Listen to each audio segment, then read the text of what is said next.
Salam, mən tarix müəllimi Bəhruz Baba. Bugünkü mövzumuz Azərbaycan tarixindən Heydər Əliyevin prezidentliyi dövründə Azərbaycan Respublikasının xarici siyasəti mövzusudur.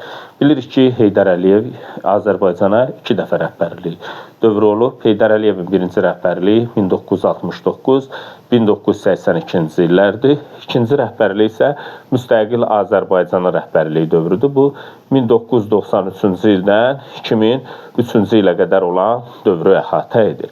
1993-cü ilin oktyabrında Heydər Əliyev Azərbaycan Respublikasının prezidenti seçildi. Heydər Əliyev Azərbaycan Respublikasının prezidenti seçildikdən sonra daxili siyasətdə olduğu kimi xarici siyasətdə də bir sıra uğurlar qazanıldı. Heydər Əliyevin prezidentliyi dövründə Azərbaycan Respublikasının xarici siyasətinin əsas istiqamətləri və vəzifələri müəyyənləşdirildi. Heydər Əliyevin dövründə xarici siyasətin başlıca məqsədlərindən biri də dövlət müstəqilliyinin, ərazi bütövlüyünün qorunub saxlanılması və möhkəmləndirilməsindən ibarət idi. Digər məqsədi xalqın demokratik mühitdə, azad bazar iqtisadiyyatı şəraitində davamlı inkişafını təmin etmək üçün əlverişli beynəlxalq şəraitin təmin olunmasından ibarət idi. Həmçinin Heydər Əliyevin xarici siyasətinin əsas istiqamətlərindən biri də erməni işğallığının ağır nəticələrini aradan qaldırma, Dağlıq Qarabağ münaqişəsinin ədalətli həll yoluna nail olmaqdan ibarət idi. Həmçinin Heydər Əliyevin xarici siyasətində qarşıya qoyduğu əsas məqsədlərdən biri də dünya ölkələri ilə bərabər hüquqlu münasibətlərin yaradılmasından ibarət idi. Azərbaycan Respublikasının xarici siyasətində qonşu ölkələrlə münasibətlər mühüm yer tuturdu. Azərbaycan Ermənistan istisna olmaqla bütün həmsərhəd ölkələri ilə dinc və tarazlaşdırılmış dostluq siyasəti yeridirdi. Rusiya ilə, Türkiyə ilə, İran, Gürcüstan və Qazaxıstan və Türkmenistanla beynəlxalq hüquq münasibətlərini beynəlxalq hüquq normalarına uyğun qurmuş və o ölkələrlə tarazlaşdırılmış siyasət yeridirdi. Azərbaycan Respublikasının xarici siyasətində Avropa ölkələri ilə də münasibətlər mühüm əhəmiyyət kəsb edirdi. 1991-ci ildə Azərbaycan Respublikası müstəqilliyin bərpa etdikdən sonra Avropa ölkələrinə münasibətə daha çox diqqət yetirirdi. Həmçinin 1993-cü ildə Heydər Əliyev Azərbaycan Respublikasında hakimiyyətə gəldikdən sonra Avropa ölkələri ilə münasibətlər daha da inkişaf etdirildi. Heydər Əliyev ilk Avropaya rəsmi səfəri 1993-cü ilin dekabrında Fransaya olmuşdu. Heydər Əliyev Fransaya səfəri zamanı Avropa üçün 1990-cı ildə qəbul edilmiş Avropa üçün Paris Xartiyasını imzaladı. Və bununla da Azərbaycan Paris Xartiyasına qoşuldu. Azərbaycan Paris Xartiyasına qoşulmaqla BMT nizamnaməsinə, beynəlxalq təhlükəsizlik, əməkdaşlıq normalarına və prinsiplərinə əməl edəcəyini təsdiqləmiş oldu. Azərbaycan Respublikasının xarici siyasətində Amerika Birləşmiş Ştatları ilə də münasibətlər mühüm yer tuturdu Heydər Əliyevin prezidentliyi dövründə. ABŞ Konqresi tərəfindən 1992-ci ildə Azərbaycana qarşı Azadlıq Müdafiə Aktına qarşı 907 saylı qətnamə qəbul etmişdi. Bu 907 saylı qətnaməyə əsasən Azərbaycana humanitar sahədə yardımı da hətta qadağan etmişdi. Azərbaycana silah satışını qadağan etmişdi. Lakin 2001-ci ildə ABŞ bunu ləğv etdi və Azərbaycana silah satışı üzrə qoyduğu qadağanı tədricən aradan qaldırdı. Hansı hadisədən sonra qaldırmışdı? 2001-ci ilin sentyabrında ABŞ-da baş verən terror hadisəsindən sonra Azərbaycana qarşı 907 saylı düzəlişi ləğv etmişdi. Azərbaycan bir sıra beynəlxalq və regional təşkilatlarla da Heydər Əliyevin hakimiyyəti dövründə əməkdaşlıq etdi. Bir sıra regional və beynəlxalq təşkilatlara üzv qəbul edildi. Azərbaycanın daxil olduğu ilk beynəlxalq təşkilat 1991-ci ilin dekabrında daxil olduğu İslam Konfransı təşkilatıdır. Daha sonra 1992-ci ildə Azərbaycan Birləşmiş Millətlər Təşkilatına, daha sonra ATƏT-də üzv qəbul olmuşdur. 1993-cü ilin sentyabrında Azərbaycan MDB-yə daxil oldu.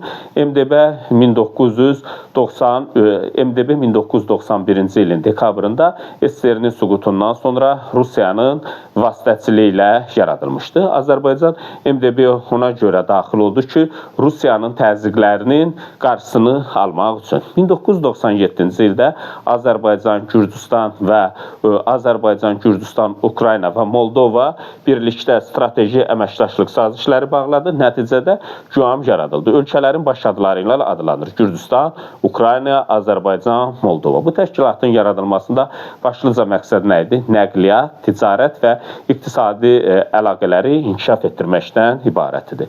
Azərbaycan müstəqillik qazandıqdan sonra NATO ilə də münasibətlər saxlayır. NATO bilirik 1949-cu ildə Amerikanın təşəbbüsü ilə yaradılmış hərbi təşkilatdır. Azərbaycan 1992-ci ildə NATO'nun Şimali Atlantika Əməkdaşlıq Şurasına daxil olmuşdu. Bu şura 1997-ci ildən Avropa Atlantika Tərəfdaşlıq Şurası adlanır. 1994-cü ildə Azərbaycan NATO'nun Sülhnaminə tərəfdaşlıq proqramına qoşuldu və bunun nəticəsində sonrakı dövrlərdə hərbiçilərimiz bir sıra ölkələrdə sülhməramlı missiyanı yerinə yetirmişdi. Hansı ölkələrdə? İraqda, Kosovada və Əfqanistanda qeyd eləyək. Bir də Kosovada, İraqda və Əfqanistanda Azərbaycan hərbiçiləri sülhməramlı missiyanı yerinə yetirmişdilər. Həmçinin Azərbaycan 2002-ci ildə NATO Parlament Assambleyasında asosiallaşdırılmış üzvlüyünə qəbul edildi. Bu nə deməkdir? Səs hüququ olmadan iştirakçı hüququna qəbul edildi. 2002-ci ilin noyabrın 22-sində Heydər Əliyev Avropa Atlantika Təşkilatlı Avropa Atlantika Tərəfdaşlıq Şurasının Praqa zirvə görüşündə iştirak etdi. Burada beynəlxalq terrorizm mövzusunda Heydər Əliyev çıxış etdi. Azərbaycanın əməkdaşlıq davam etdirdiyi ölkələrdən biri də Avropa Şurasıdır. Avropa Şurası da NATO kimi 1949-cu ildə yaradılmış təşkilatdır. Avropa ölkələrinin təşkilatıdır. Azərbaycan 2001-ci ildə Avropa Şurasına tam hüquqlu üzv qəbul edildi. Avropa Şurasına üzv qəbul edildikdən sonra Avropa Şurası da Azərbaycanın ərazi bütövlüyünü təsdiq edən sənəti qəbul etdi. 2003-cü ilin yanvarında İlham Əliyev Avropa Şurası Parlament Assambleyasının vitse-prezidenti və büro üzvü seçildi. Azərbaycan öz müstəqilliyini bərpa etdikdən sonra Heydər Əliyevin prezidentliyi dövründə xarici iqtisadi əlaqələrə də mühüm əhəmiyyət verirdi və bunun üçün Azərbaycan Respublikasının qarşıya qoyduğu əsas məqsədlərdən biri də qonşu və dünya dövlətləri ilə əlaqələr yaratmaq idi. Buna uyğun olaraq xarici dövlətlərlə əlaqələr yaratmaq üçün sazişlər imzalandı. Bilirik ki, bu sazişlərin ən böyücü də 1994-cü ilin sentyabrın 20-sində imzalanan əsrin müqaviləsi olmuşdur. Bunun nəticəsində Azərbaycan əsrin müqaviləsinə əsasən 1997-ci ildə neftin hasilatına başlamışdı. Bu da Azərbaycan iqtisadiyyatına, inkişafına mühüm töhfə vermişdi, inkişafına kömək etmişdi. Biraz əvvəlcə dedi, GUAM təşkilatı 1997-ci ildə yaradılıb, iqtisadi, ticarət və nəqliyyat sahəsində əlaqələri davam etdirir. Azərbaycan Avropa, Qafqaz, Asiya Traseka nəqliyyat dəhlizi layihəsini həyata keçirdi. Bunun nəticəsində Azərbaycan tranzit ölkəsinə çevrildi. Azərbaycan bu tranzit ölkəsinə çevrilməsi nəticəsində qonşu ölkələrə yük daşıma prosesində Azərbaycan mühüm əhəmiyyət kəsb edir. Bu da Azərbaycan iqtisadiyyatına töhfə verən əsas amillərdən biridir. Azərbaycan Respublikasının xarici siyasətində əsas məsələlərdən biri Heydər Əliyevin hakimiyyəti dövründə Dağlıq Qarabağ məsələsini həll etməkdən ibarət idi. 1992-ci ildə ATƏM-in Minsk qrupu yaradılmışdı. Dağlıq Qarabağ məsələsini həll etmək üçün. 1993-cü ildə Birləşmiş Millətlər Təşkilatının Təhlükəsizlik Şurası Azərbaycan torpaqlarının Ermənistan tərəfindən işğal olunması ilə bağlı qətnamələr qəbul etdi. Bu qətnamələrdə Dağlıq Qarabağ münaqişəsinin həllinin beynəlxalq hüququ əsasını təşkil edir. Bilirik, Kəlbəcərin işğalı ilə bağlı, Zəngilanın, Qubadlının işğalı ilə bağlı Birləşmiş Millətlər Təşkilatının Təhlükəsizlik Şurası qərarlar qəbul edib. Sonrakı dövrdə belə qərarları İslam Konfransı Təşkilatı, NATO, Avropa Şurası, Avropa İttifaqları da oxşar qərarları qəbul etmişdir. Lakin bu qərarların qəbul edilməsinə baxmayaraq Ermənistan bu qərarların heç birini yerinə yetirməmişdi. 1994-cü ildə Rusiya və ATƏM-in vasitəçiliyi ilə Ermənistanla Azərbaycan arasında atəşkəs əldə edilməsi haqqında Bişkek protokolu imzalandı. 1994-cü ildə ATƏP-in Budapeşt samiti keçirildi. Heydər Əliyevin təşəbbüsü ilə Qarabağ münaqişəsini dinc yolla həll etmək üçün ATƏP-in Minsk qrupunun həmsədrləri yaradıldı. Həmsədrlərə rəhbərlik edən ölkələr hansılardır? ABŞ-dır, Fransa-ydı və Rusiya-ydı. Rusiya, ABŞ və Fransa həmsədrlər seçildi. Gələcəkdə bağlanacaq sazişdən sonra regiona daxil olacaq çoxmilli beynəlxalq qüvvələrin yaradılacağı ilə bağlı qərar qəbul edildi. 1994-cü ildə ATƏP-in Budapeşt samitində. 1996-cı ildə ATƏP-in Lissabon samiti keçirildi.